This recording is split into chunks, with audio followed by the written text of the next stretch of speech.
नारळाच्या झाडाला तुमच्या एक लक्षात येतंय का, हे जे नारळाचं पान आहे हे आता मोठं झाल्यावर तर पिवळं होऊन जायला सुरू होतं, पण ह्यात एक लक्षात घ्या तुम्ही, मधलं मधलं पान तुम्हाला हिरवट दिसतंय आणि कडेने साईडने तुम्हाला असं पिवळसरपणा आणि करपा पडल्यासारखं असं वेगळंच दिसतंय, म्हणजे जळकटपणा.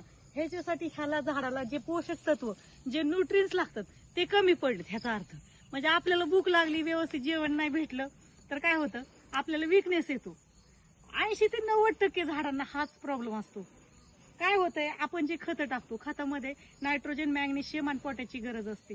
मग हा नायट्रोजन, मॅग्नेशियम आणि पोटॅश किती पाहिजे एका झाडाला? कमीत कमी एका झाडाला अर्धा किलो नायट्रोजन, अर्धा किलो मॅग्नेशियम आणि 1 ते 1.5 किलो पोटॅश. ठीक आहे. नायट्रोजन म्हणजे काय, युरिया.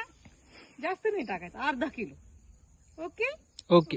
तुम्ही त्या झाडाला तेवढं जर दिलं, प्रत्येकी झाडाला किती, अर्धा किलो नायट्रोजन, अर्धा किलो मॅग्नेशियम आणि 1 ते 1.5 kilo potash. Potash. Okay. Okay, असं जे प्रमाण आहे तुम्ही प्रत्येक झाडाला तुमच्या अख्ख्या बागेचं व्यवस्थापन असं करा आणि रिझल्ट मॅडमला सांगायचं. कसं काय, नंबर 1 रिझल्ट येणार, ओके. 100% रिझल्ट.